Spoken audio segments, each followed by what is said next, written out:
nggak mulai. Oke. 3, 2, 1. Close the door. Close the door.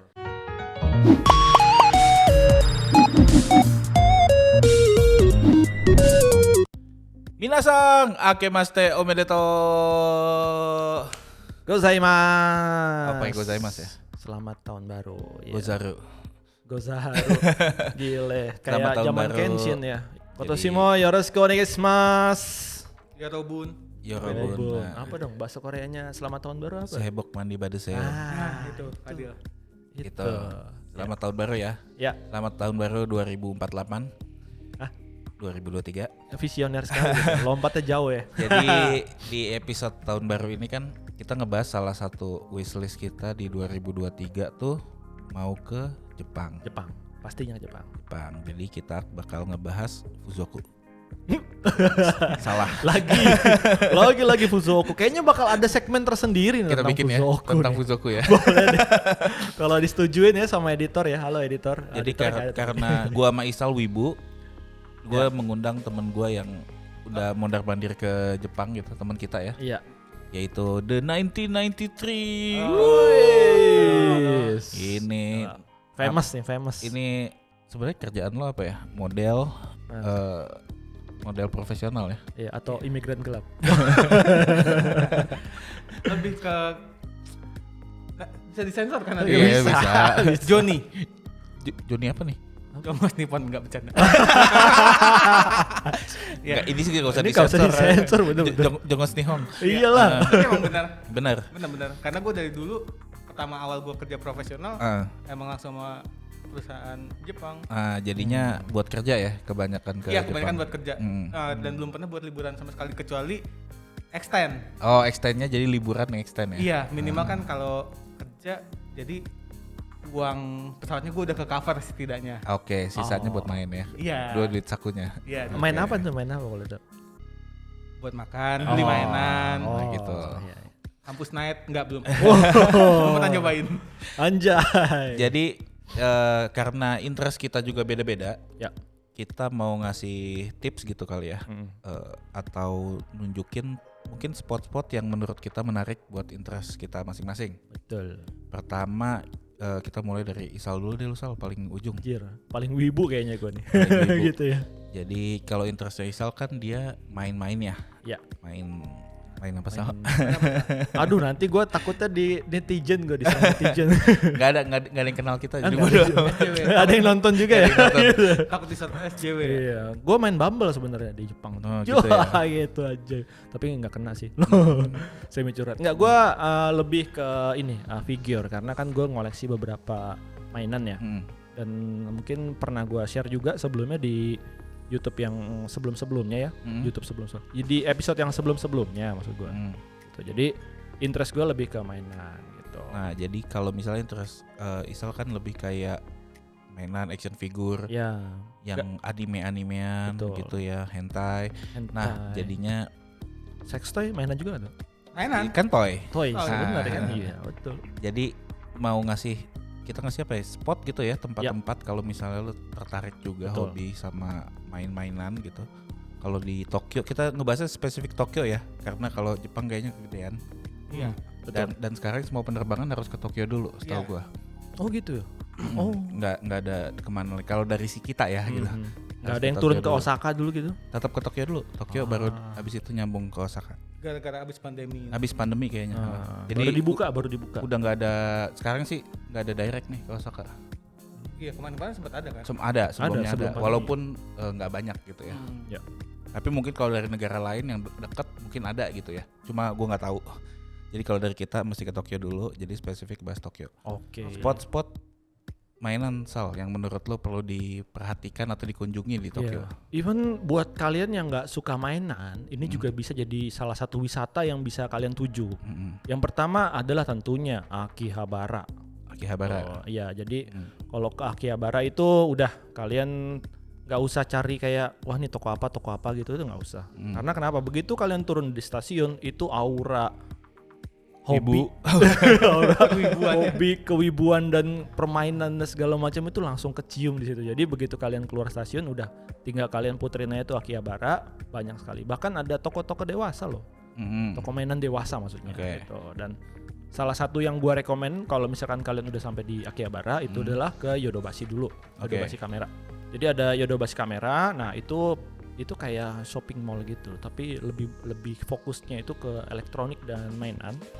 Dan pokoknya perhobian lah ya, nggak cuma mainan aja gitu, ada elektronik juga seperti komputer ataupun kamera bahkan juga ada. Dan setelah itu bisa ke Don Quijote kalau kalian mau lihat-lihat makanan-makanan. Iya betul, makanan-makanan ini juga Don Quijote salah satu tempat tujuan yang bisa kalian pilih sebagai Buat oleh-oleh. pilihan buat oleh-oleh, benar. Jadi banyak nih oleh-olehnya. Kenapa? Karena di Don Quijote itu juga gak cuman makanan, snack, mainan, itu juga harganya termasuk yang paling murah kalau menurut gua ya, tapi gitu. Dan selain itu kalau mau yang lebih spesifik sebenarnya ada beberapa toko-toko ya seperti Kotobukiya ataupun kalau yang lebih ke figure tuh banyak di Mandarake di Akihabara sendiri tuh wilayah. Selain di Akihabara ada lagi nggak yang lo bisa kasih saran? Selain di Akihabara itu ada satu, mungkin kalian agak jauh sedikit ke daerah ini Higashinagano. Higashinakano. Oke. Itu ada Nakana Broadway. Itu juga salah satu tempat yang banyak mainan dan juga beberapa hobi-hobi lainnya gitu. Dan itu juga termasuk yang cukup murah sih daerah-daerah situ. Dan kalau mau visit ke tempat yang lebih spesifik untuk sebuah figure gitu yang besar, mungkin ada di Odaiba. Ya, itu agak ke selatan bawah ya. Itu Odaiba, itu ada patung Gundam lagi. Patung Gundam yang gede banget. Yang 1:1 ya. Dan bisa gerak lah ya. Ya enggak, yang gerak tuh di ini sekarang gue lupa nama. Pindah ya? Bukan pindah. Jadi sekarang ada 2. Oke. Yang Gundam Unicorn itu di Odaiba. Yang RX-78 nih bapaknya Gundam nih, itu ada di sini nih, gue lupa nama tempatnya tuh. Ada pokoknya deh, itu yang bisa gerak gitu loh, yang kayak bisa sambil sholat gitu ya. Gue tahu tuh. Pokoknya tangannya gerak gitu loh. Itu di Odaiba di mananya tuh? Odaiba pas banget di Odaibanya kok. Tinggal turun nanti tinggal jalan kaki kok udah nyampe. Di dekat Bay, Odaiba Bay apa sih namanya? Gitu. Yang ada mallnya itu kan? Iya, mallnya tuh mallnya mantep banget ya. Diversity. Diversity, Odaiba Diversity benar. Gue yang lebih tahu. Iya makanya, gue lupa tempatnya soalnya udah lama nggak kesana. Gitu ya. 3 tahun. Karena ada fan store di gitu ya. Diversity. Oh, buat beli sepatu. Nah itu tadi kalau mainan ya. Ada di Akiba, Nakano, sama ada di Odaiba ya. Mungkin ada beberapa spot tapi yang gue kasih yang paling mainstream dulu aja. Oke. Nah tadi ngomong Nakano Broadway tuh. Seingat gue tuh di situ banyak juga toko-toko perintilan kameraan. Ya betul. Langsung nyambung ke interestnya 1993 nih. Oh gitu ya. Yang terkenal sebagai fotografer kelas dunia gitu ya. Jadi langsung gimana nih kalau lo kan lo kayak di Instagram itu lo banyak street fotografi gitu ya. Iya. Kita nggak ngomong shopping dulu nih. Iya. Spot-spot yang paling enak menurut lo buat foto-foto street fotografi itu? Di Tokyo ya? Di Tokyo. Paling enak sih menurut gua masih sekitaran kayak yang mainstream ya, kayak di Harajuku. Karena di Harajuku tuh lu bisa nemuin kayak orang-orang asli sana yang berani fashionnya tuh stand out banget, kayak ada Gyaru, ada yang beneran Harajuku style banget juga ada. Terus, kayak di Harajuku ya? Terus lu motoin gak di Harajuku? Enggak. Terus gitu. Yang lu mau yang ketemu anak SMA, lihat anak SMA gitu, itu masih ada kadang. JK. Iya, kadang masih ada tuh. VK ya. Visual K. Nah, terus ada paling mainstream, tapi itu salah satu spot favorit gua. Shibuya Crossing ya. sih. Oh, Shibuya Crossing. Jadi Harajuku terus Shibuya. Harajuku, Shibuya, Shinjuku juga. Cuman hati-hati jangan nyampe ke yang Kabukicho-nya. Oke. Karena saya pernah hampir hilang di sana. Hilang apanya? Elunya yang hilang apa kameranya yang yang hilang? Kayaknya guanya deh kalau. Waduh. Jadi waktu itu pernah gua bahas juga sih sebelumnya. Jadi waktu pertama kali gua ke Jepang tuh 2012 akhir atau 2013 awal gua lupa. Nah, gua foto sama, gua berangkat sama salah satu idol group. Sebut saja 48. Yang di Indo. Oke. Abis itu kan ada waktu free time nih buat orang-orangnya. Nah, dari situ gua kayak gimana sih lu dari kecil tuh suka nonton dicekokin lah, maksudnya kita sering nonton anime dari jam 6 pagi sampai jam 10-12 gitu ya. Nah, ketika kelihatan umurnya. Bener-bener 93 guys. Ketika gua ke Jepang tuh kayak pertama kali gua ngeliat kayak wah ada vending mesin apa ya, jadi orang Nora lah istilahnya. Nah, akhirnya ya udah pas dapet free time, gua jalan-jalan sendiri. Itu dulu gua nggak dapet wifi karena wifi-nya dipakai member. Jadi gua modal nekat aja. Nggak bisa bahasa Jepang. Tuh. Nggak bawa wifi? Nggak bawa wifi. Kartu belum ada tuh waktu itu. Kan kalau sekarang udah ada jualan SIM internasional kan. Betul. Di e-commerce itu kan. Ya. Itu belum ada. Gue pokoknya modal bahasa Inggris yang pas-pasan. Waktu itu. Anjay. Udah. Nah, pas gue ke Kabukicho, ada satu yang suka bawa ini loh, apa namanya, papan itu yang buat narik kafe gitu. Barker. Ya, itu Barker. Nah, pakai baju bukan kayak swimsuit gitu, tapi cosplay ya, cosplay. Terus gue kayak, kayaknya lucu. Nah, gue waktu itu gue pakai lensa gocap. Gocap kan deket banget tuh ngomong kan, ya kan. Kalau kejauhan juga bingung cropnya. Akhirnya gue deketin, langsung gue foto. Lu nggak izin tuh ya langsung. Gue nggak tahu saat itu tuh harus ada izin atau apa, karena gue ngeliat ya foto aja kan. Ini pengalaman mantap nih. Ya kan, foto aja. Nah, habis itu ya udah dia tuh kayak teriak-teriak manggil orang gitu. Si ceweknya yang foto. Si ceweknya. Nah, terus gue ya udah gue nggak ngerti bahasa dia. Waktu itu kayak stasiun apa, pokoknya tiba-tiba ada yang keluar. Narik gua. Kayak diginiin. Nah, orangnya sih biasa aja ya. Pakai kemeja gitu, rapi ya. Cuman pas begini, sininya ada. Lu ngeliat tato ya, udah keluar begini ya di tangannya. Gitu, tarik kemeja panjangnya ini ya, ada gambar gitu dari sini ya, dari tangannya. Iya di sini. Gue ingat banget nih kayak tato standar kalau kita. Kayak kalau tato ini ya, tato tangan tuh ya, sampai sini. Iya. Segini. Ingat banget tuh ikan koi apa? Standar. Kan pasti ada dragon koi. Nah, terus dia nanya pakai bahasa Jepang ya. Iya, terus gue bilang, wah anjir gue gimana, gue bilang aja gue pakai bahasa Inggris. This is my first time in Japan, bla bla bla. Terus dia minta memory card kan, gini. Terus gue kasih paspor tuh, gini. Nah, terus pas itu gue kebetulan ada wifi publik namanya. Gue nelfon waktu itu lain lagi rame-ramenya tidur di sini atau di sana kan. Gue nelfon temen gue yang translator, minta jelasin. Gue nggak tahu apa namanya. Kalau di sini tuh, gimana? Iya. Terus ya udah. Habis itu memory card gue diambil. Dia minta hapus sih, cuman udah gue hapus dia tetap nggak mau. Minta memory card gue diambil aja. Terus kata temen gue ya udah kasih aja daripada lu nggak pulang. Oke. Jadi lu cost lu satu memory card SD card ya. Iya, untungnya. Bukan CF ya, untung.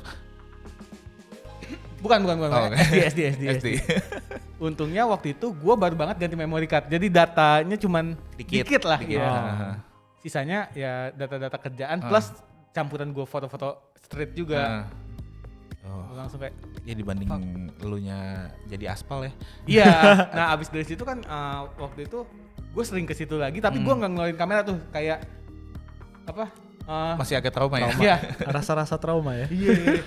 Nah, abis itu ada dekat situ juga Shinjuku Golden Gai yang kayak gang gitu. Nah, itu kan banyak makanan atau apa kayak street food gitu. Nah, di situ buat foto juga oke. Golden Gai. Terus kalau mau lihat lagi misalnya kalian punya rencana mau lihat sakura nih nanti bulan Maret sampai April. Iya. April itu ke ke Gyoen Park. Gyoen Park. Nah, atau kalau emang kalian suka yang tradisional banget atau tertarik dengan culture atau apapun, ke Asakusa sih itu udah paling aman sih. Asakusa Kuil ya banyak. Ya, Kuil Asakusa karena di situ lu bisa nemuin apa aja. Di situ juga ada danau yang gede, ada yang narik beca. Iya, Riksau ya. Iya, itu. Ya, itu. Terus situ nah kalau mau ngelihat Jepang secara keseluruhan ya ke Skytree sih. Buat ini ya, Kota View ya, City View. Iya, City View ke Skytree atau ke Tokyo Tower. Oke, itu kalau lo itu naiknya perlu duit ya? Iya, itu naiknya perlu duit. Itu masuknya perlu observatory deck ya, biasanya. 4.000-an apa? Iya, sekitar apa 6.000 ya pokoknya. Kalau dirupiahin 500 sampai 700 lah. Ya, lumayan tuh. Okay. Ya, lumayan banget. Nah, itu kan tadi spot-spot foto tuh, ada Harajuku, Shibuya, terutama Shibuya Crossing juga, ada Shinjuku, ada Kyoen Park. Iya. Habis itu ada observatory deck tuh kayak di Tokyo Skytree sama Tokyo Tower. Nah, lu kalau belanja perintilan kamera pernah nggak di sana? Pernah. Nah, paling enak nggak jauh dari Shinjuku sih. Itu ada namanya tempat distrik Koenji. Iya, Koenji. Nah, tahu. Di Koenji tuh kayak lu mau nyari kamera yang vintage, kan di sini lagi happening lagi nih kamera-kamera film atau apapun. Di sana sih apa dulu namanya kamera mainan yang Polaroid. Bukan kamera yang aneh-aneh tuh. Kalau lu foto. Lomo juga banyak. Nah, di situ kayak banyak banget sih pintar-pintar lu nyarinya, karena dari situ ketika lu turun kereta, terus kurang lebih jalan 100 meter tuh nanti ada gate gitu. Nah, itu udah banyak banget tuh dari jualan barang vintage, either kamera, vinyl, fashion pun ada beberapa. Nah, di situ banyak banget. Dan kalau lu tahu harga, itu lebih enak lagi, karena mungkin kalau lu ngobrol atau apa gitu, lu bisa nanya kalau misalnya barang nggak ada, lu bisa pesan gitu walaupun lu orang luar ya, tapi selama lu durasinya cukup lama, misalnya misal lu bakal balik lagi, mungkin bisa dicariin sih. Karena gue pernah kayak gitu. Dan gue dapat Yashica Gemini. Itu ada kamera kecil gitu, kamera film. Dulu gue beli cuman dapat 200 sampai 300 ribu. Sekarang 8 juta di e-commerce ini. Wow. Terus nggak gue jual. Iyalah, investasi. Iya kayak atau kolektor item ya. Iya, sama roll film di sana pilihannya banyak dan harganya sangat bersaing sama sini. Nah itu sama kayak tadi yang gue tahu tuh di Nakano. Ya, itu Nakano sekitar itu juga ya. banyak perintilan kamera ya, dari yang baru sampai yang vintage. Iya. Lu kamera lu apa, lu yang mereknya aneh-aneh nggak lu temuin di sini juga ada. Kayak masih dipakai kayak Ricoh. Iya, Ricoh. Betul. Ngomong baca Ricoh. Nah itu. Itu juga banyak tuh. Oke, tadi itu udah mainan, udah kita foto-foto.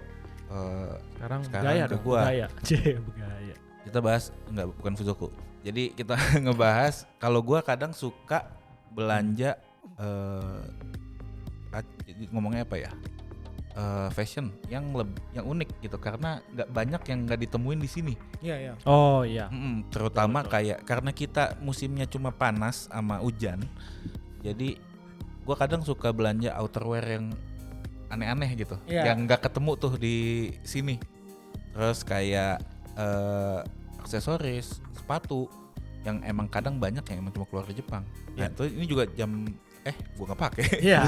Ada kayak jam tangan juga, ada banyak yang ini. Nah, cuma dibanding beli baru, gua lebih suka ngunjungin second hand store. Iya. Karena di sana walaupun second hand masih kayak baru. Betul, karena emang dikurasi yang buat dijual, yang masih bagus kualitasnya tuh yang mana gitu. Betul. Nah, kalau buat spot-spot tadi pertama itu di Tokyo Koenji. Iya. Koenji itu lumayan kayak apa ya, surganya vintage kali ya. Iya, kayak di sini ya lu kalau mau nyari apa kan sekarang bahasa ininya? Pasar baru apa sih? Apaan? Nyari apa namanya? Kalau ayo. Yang sekarang lagi happening. Apa ayo? Dari second. Thrifting. Thrifting. Iya. Oke. Thrifting. Oke, thrifting. Itu jatuhnya kayak dari barang-barang yang designer item sampai daily item gitu, itu kadang lu suka nemuin harta karun di second hand store. Bener banget. Nah, salah satunya itu di Koenji. Di Koenji tuh ada beberapa toko gitu ya. Seinget gua ada Second Street, ada Mode Off juga, ada beberapa lainnya juga. Walaupun ada yang jualan barang baru-baru juga ya, kayak Vanguard toko gitu. Di Koenji banyak banget deh tuh kalau lu buat vintage item. Terus nggak lupa pasti kalau ngomong fashion itu Harajuku Shibuya. Iya, betul. Nah, di Shibuya juga ada tuh Second Street juga di Shibuya. Dan kalau misalnya di Omotesando. Omotesando kan mahal-mahal ya. Iya. Itu lu tahu ada di belakangnya sedikit tuh ada jalan yang emang lu shopping kiri kanannya toko. Ya tahu, ya tahu banget. Di Omotesando tuh ada toko second hand store di situ, second hand store yang khusus barang designer item, yaitu Rectech. Ya tahu. Itu kayak lo harganya juga nggak murah gitu, tapi dibanding saat itu baru atau lo karena kadang-kadang beberapa desainer item kan juga kebanyakan limited. Ya. Jadi lu bisa nyari di situ tuh. Itu Rectech itu khusus yang designer item. Jadi kayak kalau lo demennya Louis Vuitton, Yohji Yamamoto, Comme des Garçons. Brand-brand Ngomong apa sih? Comme des Garçons. Comme des Garçons. Nah, itu yang semacam-macam itu yang dari high fashion sampai yang branded yang banyak orang tahu, high gitu, itu di Rectech banyak. Itu di Shibuya. Terus di mana lagi ya kalau second hand ya? Tokyo. Di Tokyo ada juga namanya Bingo kalau masih ada di Shibuya. Yang di Bingo. Di apa? Iya, Bingo tuh gue sering banget sih mampir ke yang di Shibuya. Iya kan? Karena gue ini dapat di Bingo. Oh, Bingo. Gue beli jam G-Shock juga di Bingo, cuman goceng coy. Nah, gue belum pernah tuh ke Bingo tuh. Di Shibuya ya? Iya. Okay. Book off apa? Iya, di bawahnya Book Off. Iya, di bawahnya. Tapi udah pindah. Terakhir 2019 gue ke situ, udah pindah masuk ke mall sekarang dia. Bingonya? Di Bingonya udah masuk ke mall. Nah itu di situ gue ketemu jam G-Shock yang harganya tuh sekitar 20 ribuan atau 1,8 2 jutaan di sini ya. Itu cuman goceng ya. Dan itu bener-bener masih bagus banget. Cuman minusnya nggak dapat box aja. Iya, kadang kebanyakan kalau jam nggak dapat box atau lu juga bisa lihat mungkin ada cacat dikit, mungkin enggak. Umumnya nggak ada box, cuma harganya tuh parah. Dan kadang itu barang yang emang cuma keluar di Jepang. Iya, betul sekali. Jadi lu nggak bisa beli di mana lagi kecuali emang lu mau impor. Istilahnya JDM ya kan. Japan Domestic Market. Oh iya, JDM. Kayak cuman mobil. Balik lagi, kalau lu mau, kita kan tadi juga kebanyakan selain lu foto gitu ya, kadang juga ada shopping dengan kamera. Perhatiin juga bagasi lo kalau balik. Iya, betul. Iya, kalau pas jam apalagi pas lu beli mainan. Ya. Apalagi lu beli mainan, beli apa figur yang gede-gede gitu. Kalau figur tuh biasanya barangnya kecil tapi boxnya kan gede banget gitu loh. Kalau gue ngakalinya biasanya gue itu beli satu koper lagi yang gede, yang kosong gitu loh. Jadi berangkat bawa satu koper, pulangnya 2 koper gitu. Ya kayak kalau terutama lu beli mainan gitu, itu kalau box-boxnya gede dan susah kadang masuk koper, itu lo bawa juga hati-hati apa gimana itu betul. Agak repot tuh, lu perlu perhatiin. Khususnya yang penggemar mainan tuh figur, tapi juga gitu, bener-bener ngejaga boxnya gitu kotaknya itu kalian mesti perhatiin baik-baik. Nah terus kalau misalnya kayak lu bawa perintilan kamera, pasti lu taruh di hand carry kan, nggak bakal taruh di hand carry. Dan rata-rata gue kadang kalau gue punya teman di Jepang yang bisa gue titipin dusnya, nanti kirim kosongan pakai apa namanya IMS gitu, gue minta kirimin sih. Oh gitu, oke. Kalau lu butuh dusnya ya gitu. Iya, karena someday kan teknologi kan geraknya cepat ya. Dan kalau orang Indo tuh kalau ngejual nggak ada dus tuh harganya ditawarnya jauh banget. Parah. Betul. Kan gue nggak tahu kenapa dus itu penting. Penting. Karena ya itu feel sebagai originalitasnya sih. Kalau menurut konsumen mungkin ya. Tapi kayak kamera kan nggak ada KW-nya. Iya, tahu sih. Iya, tetap ada apa ya, semacam segmen tertentu lah yang emang lu kalau beli barang tuh harus ada dusnya tuh, ada yang kayak gitu. Soalnya di mainan tuh sering banget banyak. Kayak lu juga sama, lu beli figur kalau lu nggak dapet dusnya tuh harganya langsung jatuh banget. Iya sih. Bahkan bisa dicap KW. Iya itu, gue kayak kita kan nggak ngaruh. Iya. Kalau handphone masih mungkin lah. Iya. Ya kadang gue gitu. Sempat juga gue bawa MacBook, gue masukin tas langsung bongkar udah gue tinggalin aja dusnya. Kalau MacBook kan ada nomor serialnya kan. Iya. Harusnya sih itu masih bisa lah ke trace ya, ke lacak ya. Karena kalau lu service, kalau bukan di sini ya langsung kayak ke Apple Store lebih aman sih. Iya, betul. Track by itu. Jam juga, jam G-Shock waktu gue beli juga dia ada kode sih, aman sih. Paling aman belanja fashion aja udah. Nah, itu gimana tuh? Cara bedanya gimana tuh kalau KW tuh? Ya gitu. Nggak ada dusnya ya kalau beli baju ya. Nah jadi itu ya kira-kira tadi spot-spot yang sesuai sama interest hobi kita. Kalau misalnya interest lo beda gitu, mungkin bisa juga ditanyain di komen. Betul. Kalau kita pernah tahu atau bisa jawab, bakal dibantu jawab. Betul. Gitu, atau bahkan dari yang kita sebutin ini mungkin, wah kurang 1 tuh bang. Nah silahkan tinggalkan di komen supaya yang lain juga bisa baca. Oh, gitu ya. Karena kita kan ke Tokyo cuma sekali-sekali ya gitu. Iya, betul sekali. Gitu jadinya. Sekali, sebulan sekali gitu ya. Weekend. Iya weekend, tiap weekend ya sekali. Kan gue pernah weekend.